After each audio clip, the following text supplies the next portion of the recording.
To welcome up to Dr. Leanne Jones, who is a general practitioner at the Windmill Hill Medical Centre in Launceston and a director of the Immunisation Coalition. Leanne has over 35 years' experience with in-depth knowledge of the health issues facing Tasmanians, including immunisation across all ages, and is going to speak to us on vaccination through GP practices, the strengths and measures of success. So thanks, Leanne. I'll try and clear it.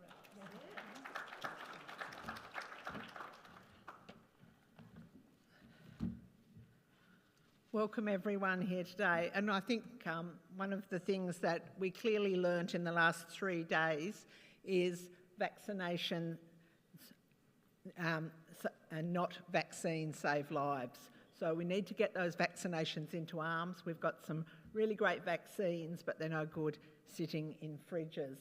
So that's just my declarations of interest. Anything to do with vaccines, I've spoken about any companies that profit, so I probably left somebody out, but that's okay. So the thing is that I think we really have learnt in the last 3 days is that the national coverage rates of vaccines are not doing what we should be doing. All these great strategies we think we've got, they're not actually working, and coverage rates are not anything like we would want them to be.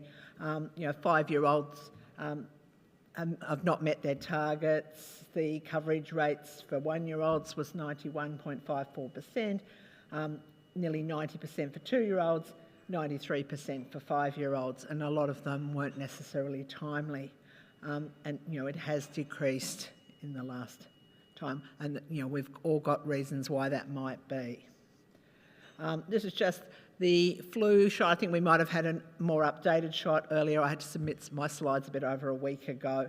But this is where we are, even in groups like the over 65s. It's free, it should be easily accessible, and we've still got rates that are across the nation just over 52%. I just want to put a plug out. Gary was putting a plug for ACT. I'll put a plug out for Tasmania. I'd just like to note that they had the highest, over 65% rate. We also possibly have the highest percentage of over 65-year-olds, but great place to retire. Okay. So I just thought I'd sort of take myself back and, Hazel said I've been doing this job for over 35 years. I started in 1986, so you can do your maths there. And this was vaccination in my practice in 1986 when I started. Not that I'd had a lot of training in vaccination. That wasn't part of what you did in your residency or your medical student years.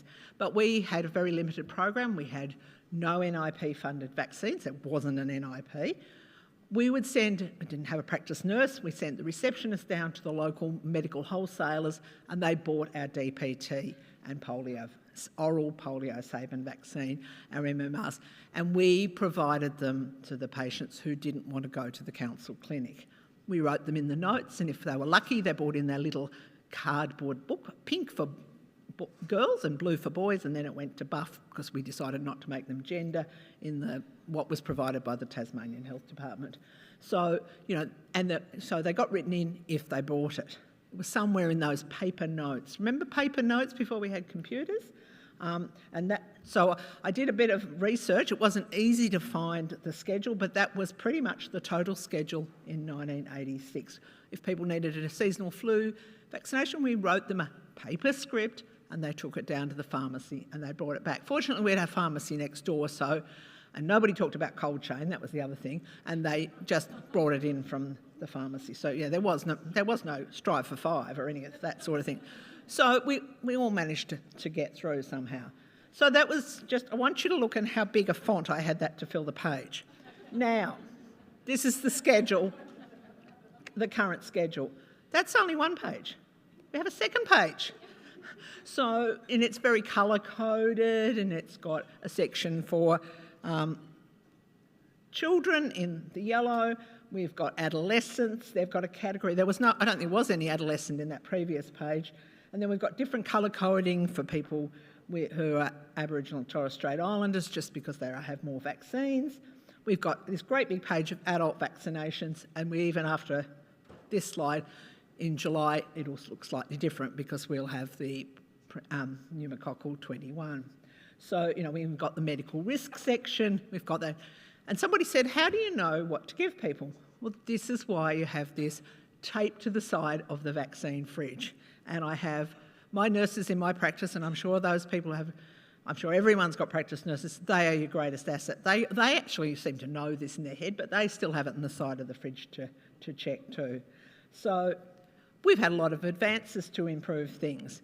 You know, we got an immunisation handbook in 1975. That was actually before I started practising, so I imagine it was like a little slim number, because by the time I saw the last immunisation handbook, it was quite bulky and could be quite useful to prop things up. We got funding in 1988 to supply vaccines to providers. We got the ASA and, immunisation incentives for GPs. And, the childhood register was great because I'd gone from the stage where I wanted children to be microchipped with their Medicare number and their vaccination status because they had no idea. They'd forgotten to bring the book when they came. They didn't know what their kids had had. So it was great to be able to contact the register. Mind you, we had to ring up and hold on the phone and things like that.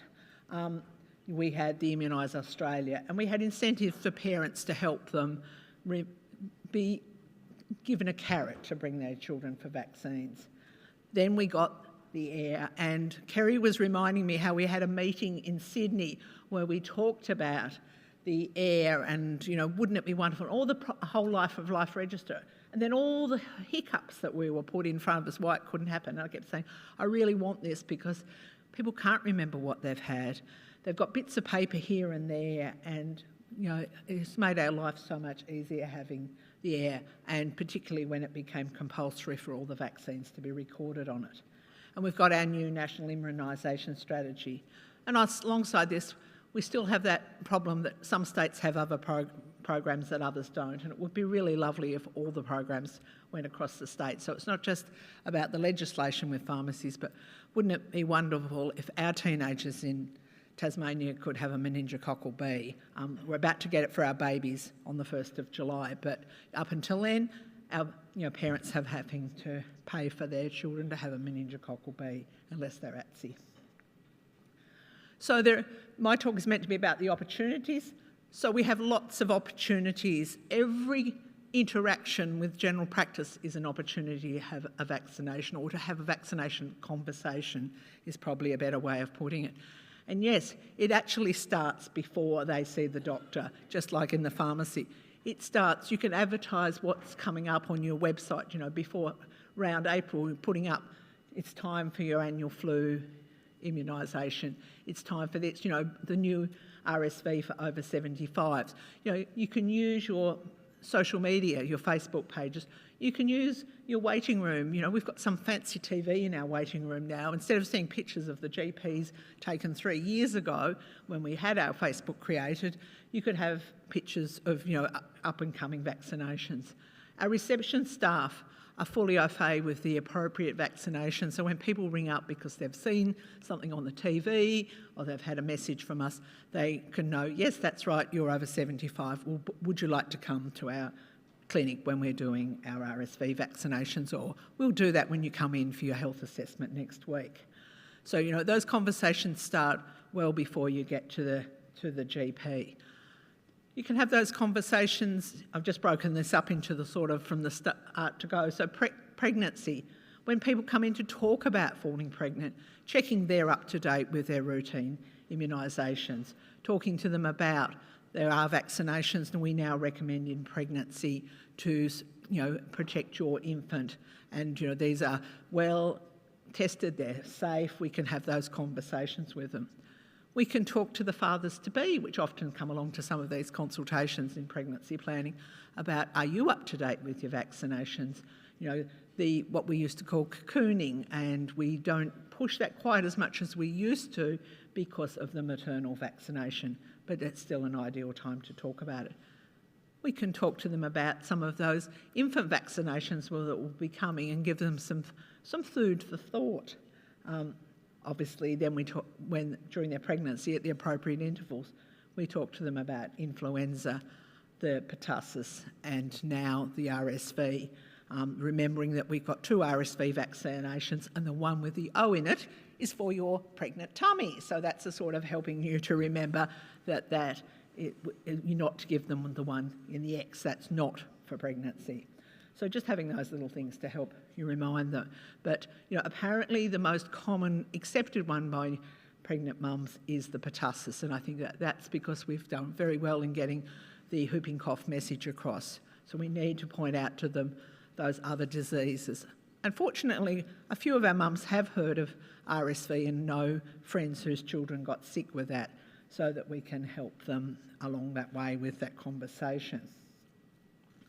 When we have the infants that come in for their vaccinations, and so obviously there's the things that are appropriate on the schedule, and I certainly like the concept of really the flu influenza one for infants should be part of the schedule and just accepted that that's what happens. And in fact, our practice nurses usually say, well, they're 6 months now, so we've added a flu in what we've recommended today.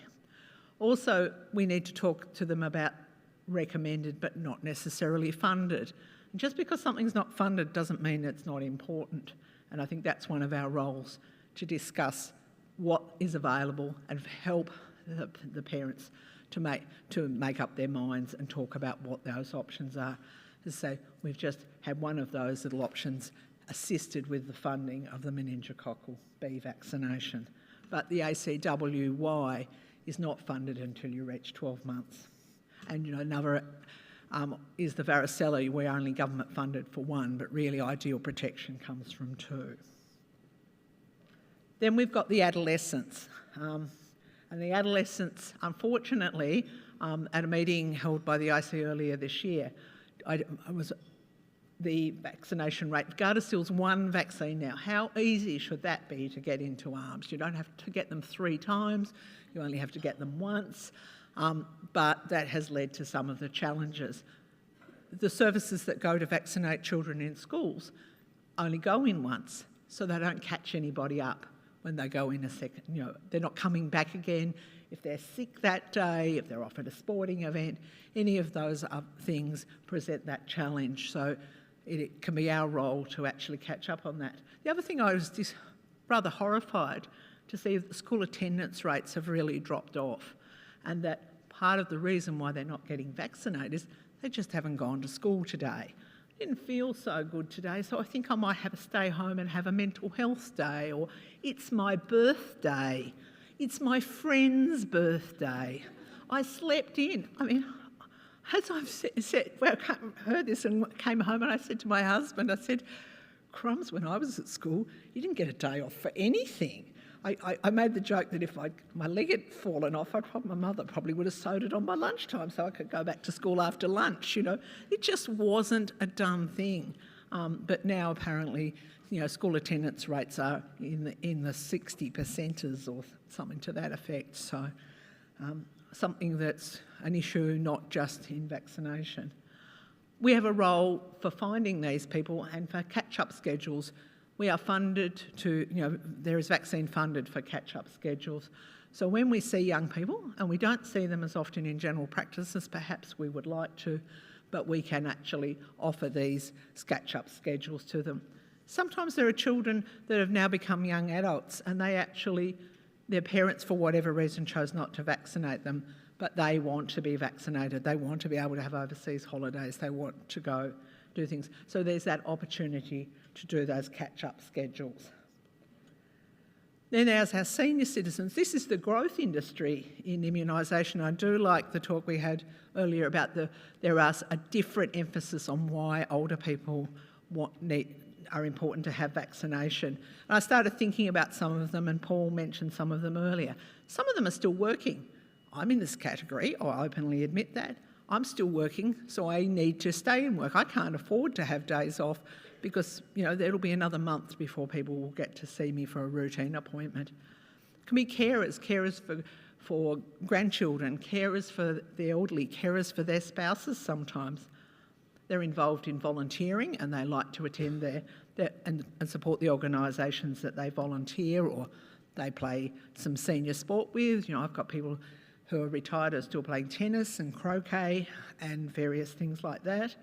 Pickleball apparently is the new thing to play.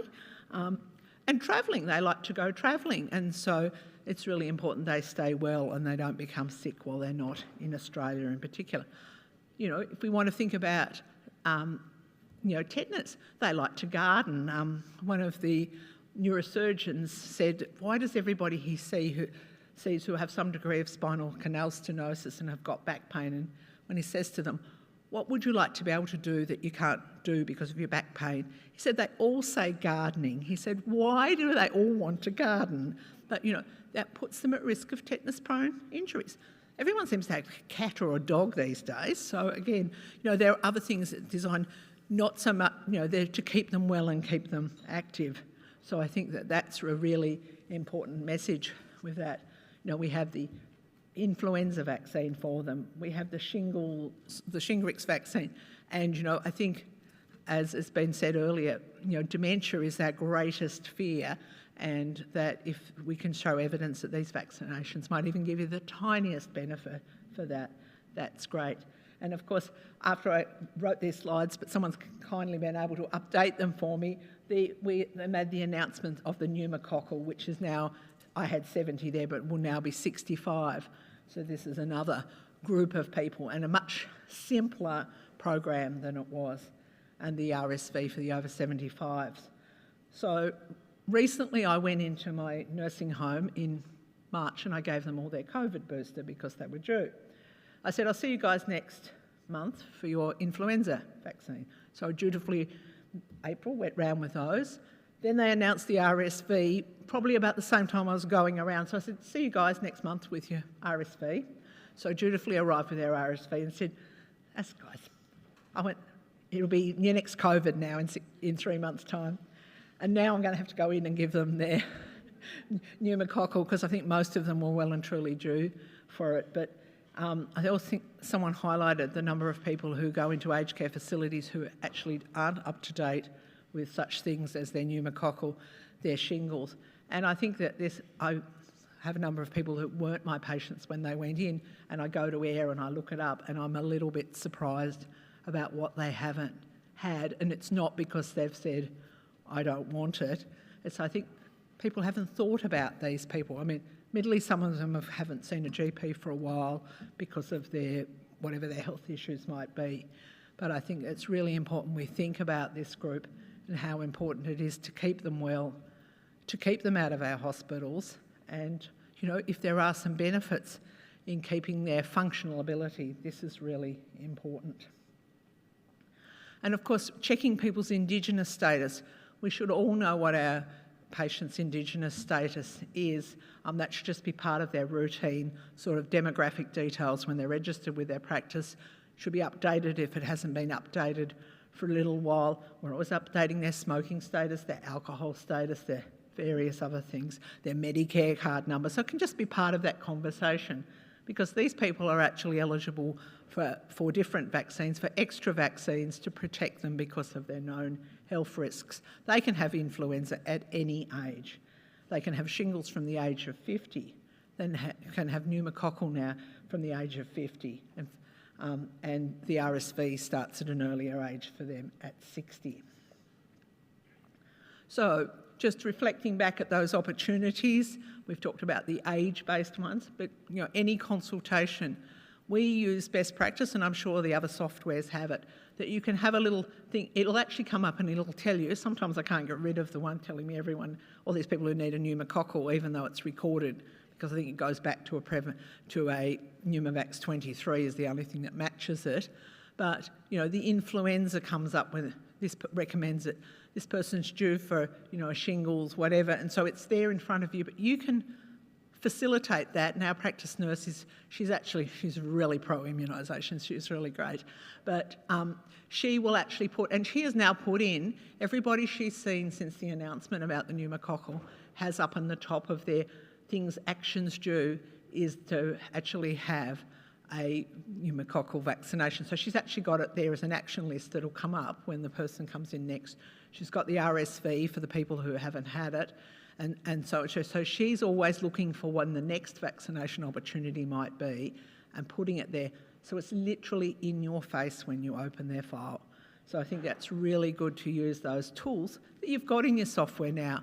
It's not those little paper files that we had back in 1986 where I wouldn't have been able to find any of that information. So it's really important, as I said, in any consultation to be thinking about those opportunities. The GP management plans, which are now an integral part of general practice, and we're using them an awful lot, and we're putting down goals for patients, and we're putting down what their diseases are and who's involved in their care. And we have a box that's about, one is about their screening, so if they're due for, when they had their last bowel screen, cervical screening, etc. We've also got their vaccinations, and we've got a box about vaccinations. Are they up to date? Is there anything that's eligible? And this is particularly good for the people who've got the chronic disease that may increase their eligibility for certain things. We have an over 75 health assessment. One of these vaccines is particularly targeted at people over 75. So that's great. You can actually incorporate that into their over 75 health assessment. So one would hope that in 12 months we've got everybody vaccinated. I'd like to think a lot of them were before that, because RSV does tend to cluster in winter, so I'd like that to be something that got into there. Travel vaccines. The first rule of travel vaccination conversation is, what are they up to date with their routine vaccinations? And I think it's really important that we check that. And I explain to people, you do not want to be finding a doctor in a country, foreign country, because you scratched yourself on a nail sticking out of a ladder getting off a boat or something like that. A GP I know years ago gave a talk. He said he was getting off this boat in somewhere not in a first world country, India or somewhere like that, and he's getting off and there's a big nail sticking out and scratched him on the leg, and he thought, thank goodness I had my tetanus booster before I left home. So, those sorts of things, it's important to have that conversation before you get into the fancier vaccinations, you might say, that they possibly might not need because they're not going to go anywhere near rural areas. So it's important to have that conversation. I'd just like to make a comment about people who've been talking. I think Paul said you've had 13 COVID vaccines. Why are you still counting them? Yeah. We don't... How many influenza vaccinations have you had, Paul? Yeah. We don't count, and that's what I say to my patients, say, oh, doctor, haven't I had enough? Or the nurse says they're here for their 7th or their 8th. And I'm going, we don't count how many influenza vaccines. We just accept it's part of routine annual vaccination that you'll have an influenza vaccination. So I think we should stop calling it a number and just say it's due for your annual or your 6-monthly COVID vaccination. And stop, because the number implies that it's something bad almost that we have to have that number of it. So we can use our electronic programs that we got. We can do data searches. These programs have all sorts of skills that most of us probably never put to use.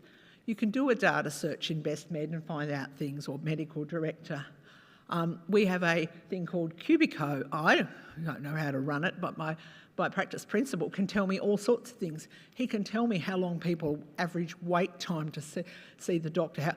I got into trouble because I came back from the nursing home and put the 10 people I'd seen that day into the program, but I didn't write their notes for another hour, and they'd all apparently been waiting to see the doctor for an hour. So, he can do all these sorts of things. So he can do data searches about, have you recorded people's influenza vaccination status, the like. You can turn it into your CPD for one of these PDSA cycles that we have to do some sort of quality improvement tool in our CPD. And after coming to one of these events, I thought I could find out if my patients were up to date with it, teenagers were up to date with their HPV vaccine. So I said, hey guys, I've just found us something to do for our quality improvement 5 points for this year. But we'll get Michelle to do it because she's the practice nurse and she knows how to do these things.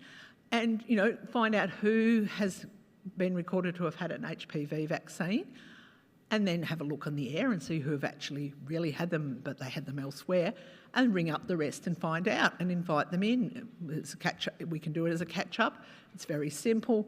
And and there's our little quality improvement. We actually discovered that quite a few people had them. So we probably didn't end up doing a lot of vaccinations, but as I said, that was the usefulness of that. Okay. I think I might have got ahead of time and caught us up, did I, Hazel? No, I didn't. All right. I'm